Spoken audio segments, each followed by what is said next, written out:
इसका ऑयल भी इस्तेमाल कर सकते हैं, इसको वैसे भी खा सकते हैं। कलवंजी जो है ना, स्वाय मौत के हर बीमारी का इलाज है। तकरीबन 20 अरब डॉलर तक इसकी बाहर एक्सपोर्ट हो रही है। चाहे अरब रियासतें हैं, चाहे यूके है, अमेरिका तक, वो सब मांग रहे हैं हमसे। हेल्थ केयर, फिर स्किन केयर, हेयर केयर और पेन रिलीफ। बीट रूट इस वक्त बहुत पॉपुलर हुआ है मार्केट में, उसकी भी कल्टीवेशन हमने स्टार्ट कर दी है।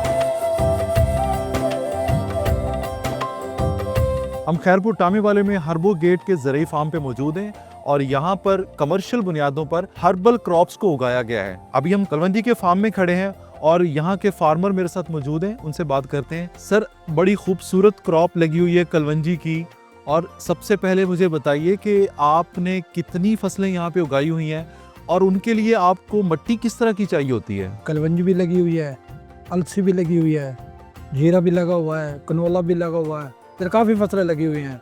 इनमें मिट्टी जो है ना, वो ज़्यादा बेस्ट जो है ना, वो मैरा ज़मीन असल रहती है।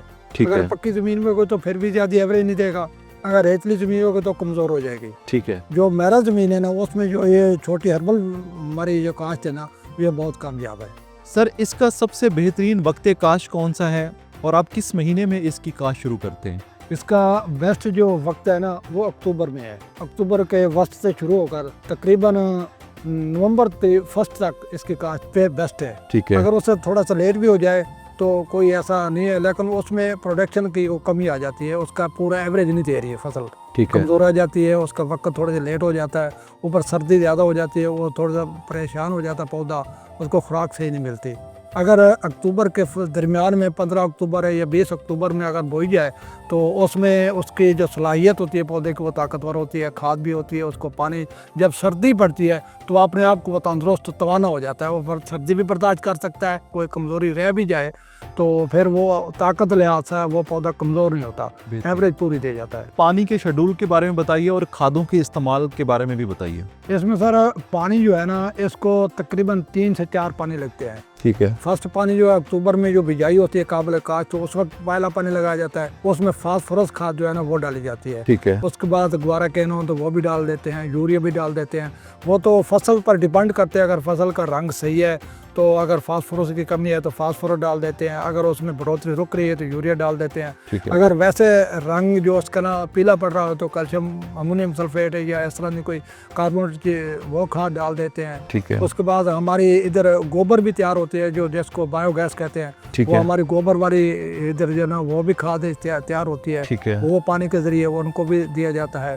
इस तरह यानी कि प्योर ऑर्गेनिक मैटर उसमें डाला जाता मैटर है। डाला जाता है। ठीक वो है। केमिकल डालकर हम जो है ना, दस्ती हमारी इधर एक केमिकल वाली खाद खुद हम तैयार करते हैं, हमारे इधर फार्म पे लगी हुई है, वो पानी के साथ थोड़ा सा उसको छोड़ लेते हैं और पानी में मिक्स होकर जो खेत में जाती है, उसका भी काफ़ी असर पड़ता है फसल पर। वो बहुत बिल्कुल रंग भी दुरुस्त रहता है, उसकी एवरेज भी सही आती है और वक्त पर तैयार हो जाती है। बेहतरीन। कलवंजी की ही बात करते हैं, इसका फी एकड़ आपका खर्च कितना है और आप इसका प्रॉफिट कितना ले लेते हैं? जी, इसका असल जो है ना खर्च मेन वो तो तकरीबन 40 हज़ार के करीब आ जाता है। ठीक है। जो इसकी प्रॉफिट है वो तकरीबन 2.5 से 3 लाख रुपए आ जाती है फी एकड़। और ये इसका बेस्ट जो फार्मूला है ना, वो यही है कि ये हमारी ज़िंदगी का एक अहम हिस्सा है। ठीक है। हम इसका ऑयल भी इस्तेमाल कर सकते हैं, इसको वैसे भी खा सकते हैं, क्योंकि हमारा नबी सल्लल्लाहु अलैहि वसल्लम ने ये इरशाद फरमाया कि कलवंजी जो है ना, स्वाय मौत के हर बीमारी का इलाज है। सबसे ज़्यादा मैं देख रहा हूँ कि बड़े पैमाने पे कलवंजी काश्त की गई है। कलवंजी के अलावा आपके पास कौन कौन सी फसलें हैं जो आपने उगा रखी? कलवंजी के अलावा जो है ना, ज़ीरा भी है हमारे पास, कैमोमाइल भी है और कनोला भी है, चने भी है, इस तरह के और बहुत ज़्यादा फसलें हैं जो हम इधर काश्त करते हैं। सर, मुझे लास्ट में बताइए कि आपने कितने एकड़ पे ये सारी फसलें लगा रखी हैं और इनको उगाने का सबसे बड़ा मकसद क्या है आपका? 50-60 एकड़ पर यह फसल काश्त की हुई है।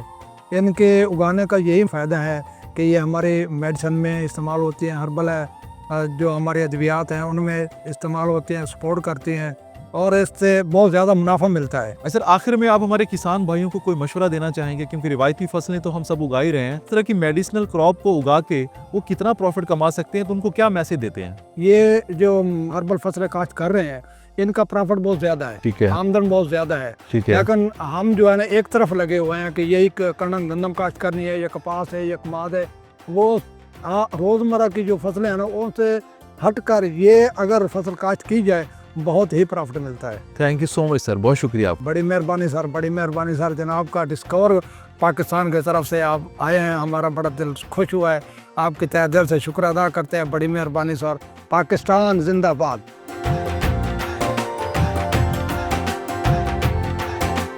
अभी हमारी फार्मर से बात हुई है और अब चलते हैं हर्बोगेट के फार्म मैनेजर के पास और उनसे बात करते हैं कि कौन कौन सी यहाँ पे फसलें लगी हुई हैं और उनकी मेडिसिनल प्रॉपर्टीज़ क्या क्या हैं। आप हमारे साथ रहिए।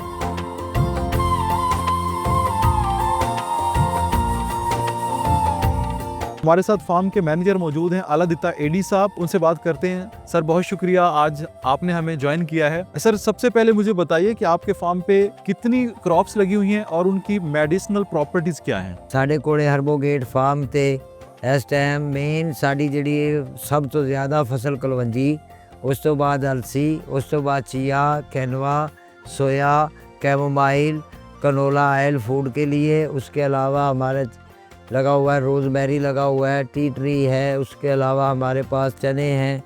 उसके बाद हमारे पास गंदम है, चुकंदर लगा हुआ है। तो इस तरह तकरीबन हमारे पास 10 से 12 फसलें हैं जो काश्तकारी में हम करते हैं। ठीक है। आते हैं इनकी जो प्रॉपर्टी है की आपने बात की, जो मेन है उसमें सबसे ज़्यादा जो हमारी कलवंजी हम तकरीबन हर्बोगेट 600 मन तक जो है इसका ऑयल निकाल के इसके मुख्तलिफ प्रोसेस से चीज़ें तैयार करके हमारे बाहर मुमालिक में जाता है। हाँ, हमारे मुल्क को काफ़ी सारा फ़ायदा होता है, काफ़ी सारे लोग रोज़गार में हैं। ठीक है। तो इसी तरह दूसरी हर्बल टी में आ जाती है, जैसे कैमोमाइल है, चिया सुपर फूड में आ जाती है, कैनवा सुपर फूड में आ जाता है। वो हज़ारों रुपए से लेके लाखों रुपए मन तक की हमारी फसल होती है। जैसे ज़ीरा है 70,000 से 80,000 लाख रुपए तक होता है। ठीक है। तो इस तरह ये आम फसलों रवायती से हम हट के इसलिए करते हैं कि हमारे मुल्क और कौम सबका फ़ायदा है। फी एकड़ इनका खर्च कितना है, आप मुझे फसल के एतबार से बताइए। प्रॉफिट रेशो कितना होता कलवंजी का जो है ना 50, 40, 50, 60 हज़ार एंड होता है खर्चा हमारा।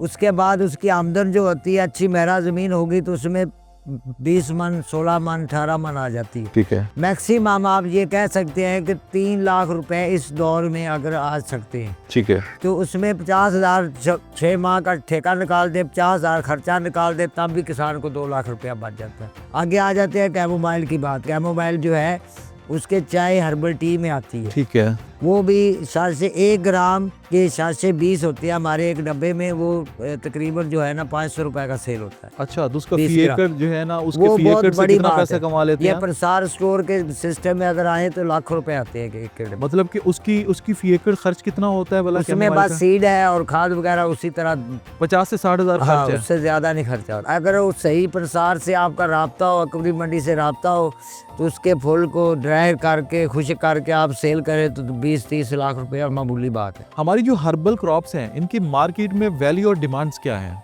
हमारी जो पाकिस्तान की मार्केट है उसमें थोड़े से मसाइल हैं। फार्मर डरता रहता है, इन चीज़ों को काश्त नहीं करता। जो हमारी इसकी वैल्यू है बाहर के हिसाब से, हमारे इस वक्त तक तकरीबन 20 अरब डॉलर तक इसकी बाहर एक्सपोर्ट हो रही है। चाहे अरब रियासतें हैं, चाहे यूके है, अमेरिका तक, वो सब मांग रहे हैं हमसे ठीक। ऑर्गेनिक हमारी चीज़ें भी हमें दो। तो हम जो है इंशाल्लाह कोशिश कर रहे हैं कि फार्मों को जहाँ जहाँ हमारे दोस्त हैं उनको ये सीड भी देते हैं, उनसे जो यील्ड आती है वो भी खरीदते हैं। ठीक है। ये भी हमने हर्बोगेट की तरफ से काम शुरू किया हुआ है। आपके पास कितने एकड़ पे ये हर्बल प्लांट्स और ये फसलें लगी हुई हैं और ये- आगे कितनी लगाने का इरादा है? ये हमारी 50 एकड़ पे है। इधर 2021 से लेके हम इधर आज 2025 में हैं। तो इंशाल्लाह हमारे पास 200 एकड़ भी होगा तो शायद हम यही करेंगे। अच्छा। हमारा ये शौक़ है, और ना कि खाली शौक़ है बल्कि हमारे जो मुल्क के लिए अरबों डॉलर आते हैं उसका जो फ़ायदा होता है वो एक बड़ा कामयाब फ़ायदा है। ज़मीनें अगर हमारे पास हों तो हम 200-400 एकड़ भी हो तो हम 1000 एकड़ भी हो तो यही हर्बल, क्योंकि इसमें मुनाफा बहुत है। ठीक। हर किसान के लिए फ़ायदा है। आप कौन कौन से ममालिक को एक्सपोर्ट कर रहे हैं? जो हमारा सबसे बड़ा ख़रीदार है वो है अमेरिका। ठीक है। हमारा 80-70 से 80-90% तक हमारी जो भी प्रोडक्ट है, 500 प्रोडक्ट है हर्बोगेट की, ठीक है। वो उधर ही जाती हैं। ठीक है। लेकिन बाकी अरब ममालिक में जाती हैं, यूके जाती हैं, जर्मन और भी काफ़ी ममालिक हैं, रियासतें हैं, रशिया है। ये सारे जो है तकरीबन 20 ममालिक में हमारे जो 500 प्रोडक्ट हैं वो जाते हैं, जिसमें ब्यूटी सोप है, हर्बल टी है, उसमें फूड कैप्सूल भी हैं, जिस तरह मोरिंगा की बात की जाए तो मुख्तलिफ और भी काफ़ी ऐसे जो पेन के लिए हमारी कंपनी तैयार करती है, दर्दों के लिए हर्बल। ये नहीं होता कि हम कोई उसमें चीज़ डालती है हमारी कंपनी, ठीक है, जो अगर इसका नाम सोया है ना तो सोए का प्रोडक्ट बनेगा। ओके, 6 किस्म का हमारे गुड़ तैयार किया जाता है, ठीक है, जिसमें 6 फ्लेवर डाल के ना, जेनवन फ्लेवर ठीक है, वो डाला जाता है, जिसमें अफसकदा है, स्ट्रॉबेरी है, लेमन है, कलवंजी का ऑयल है, शहद है, हनी है। हमारा पाकिस्तान में हर्बो गेट के प्लेटफार्म पे सिर्फ आपको हनी जो है, कलवंजी ब्लैक सीड इसको इंग्लिश में कहते हैं, अच्छा, ब्लैक सीड हनी अगर मिलेगा तो वो पाकिस्तान प्लेटफार्म हर्बो गेट का है। बहुत शुक्रिया sir, thank you so much.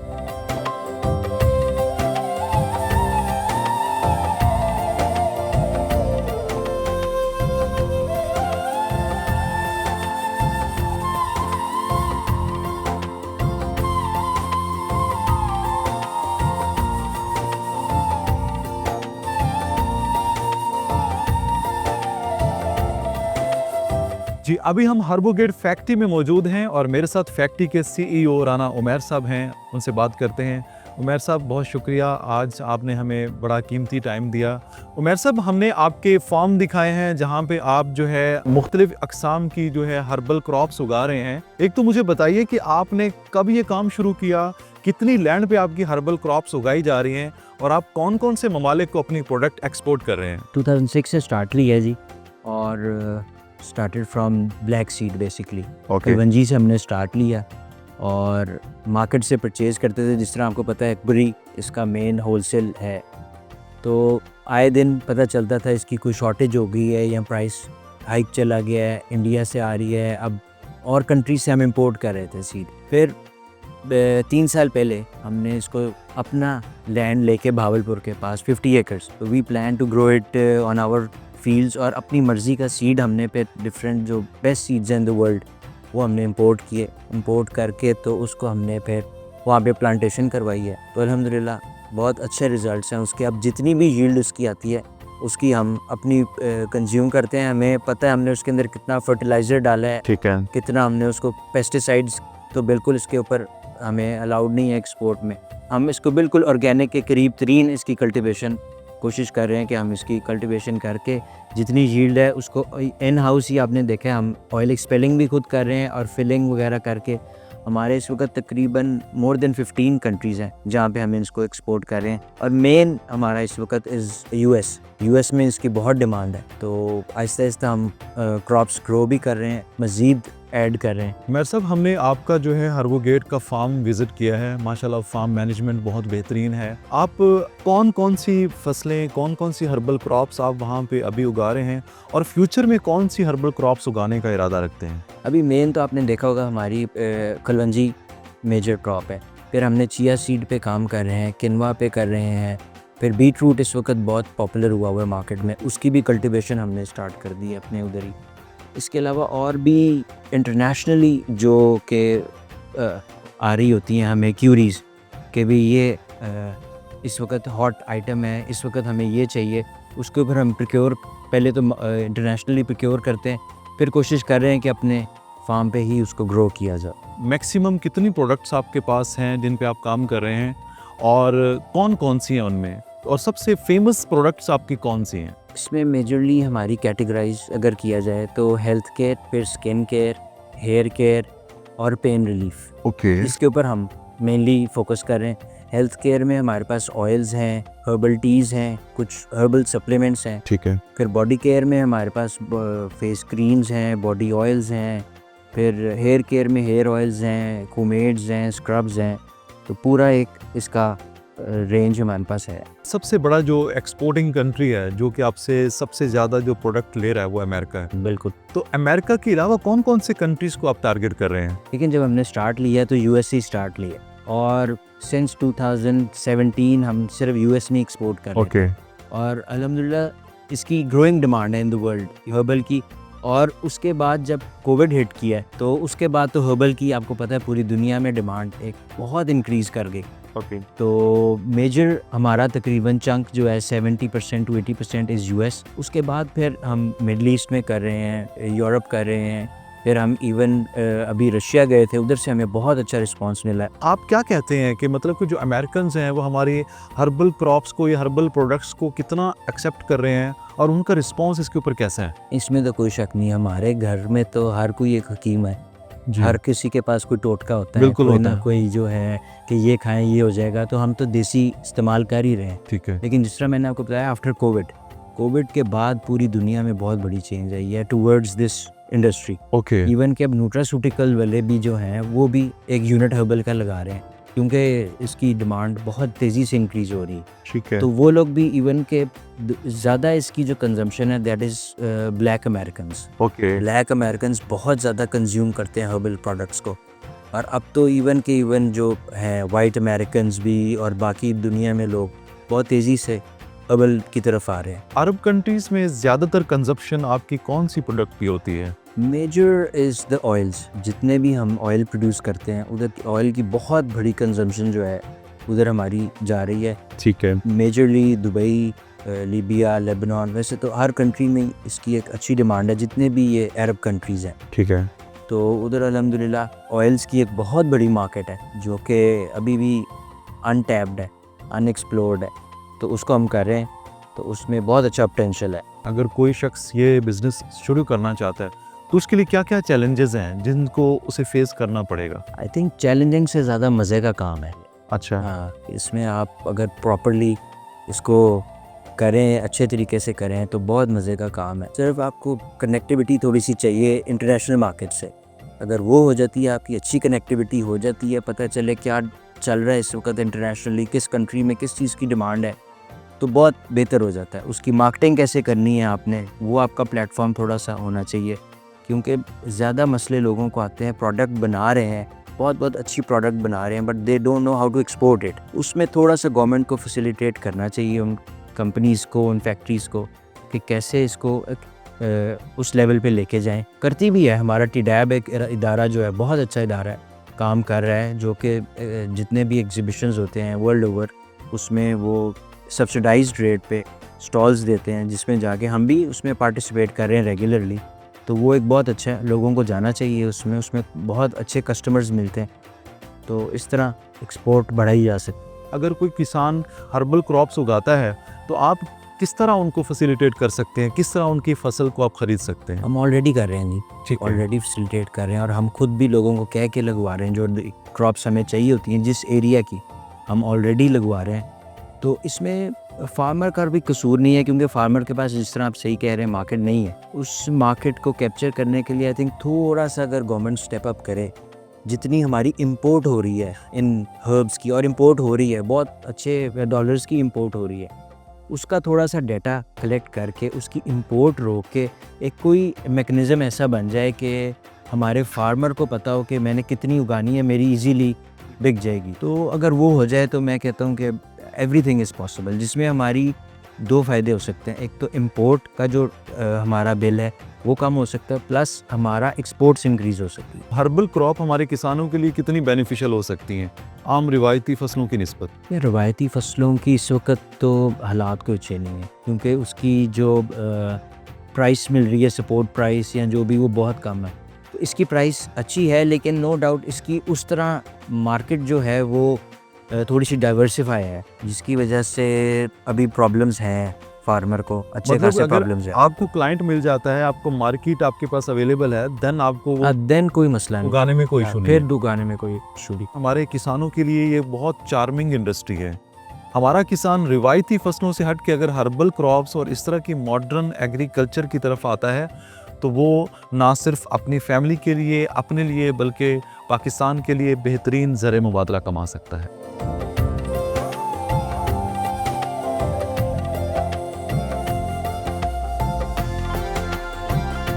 ये था आज का प्रोग्राम किसान का पाकिस्तान, जिसमें हमने आपको हर्बल क्रॉप्स के हवाले से मुकम्मल आगाही दी है। इसको कैसे कमर्शियल बुनियादों पे काश्त करके आप लाखों डॉलर्स कमा सकते हैं।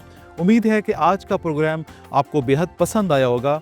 मुझे और मेरी टीम को दीजिए इजाज़त, और आप देखते रहिए प्रोग्राम किसान का पाकिस्तान फ़ख्र ज़मान के साथ, ओनली ऑन डिस्कवर पाकिस्तान, क्योंकि खेतों की हरियाली पाकिस्तान की खुशहाली है।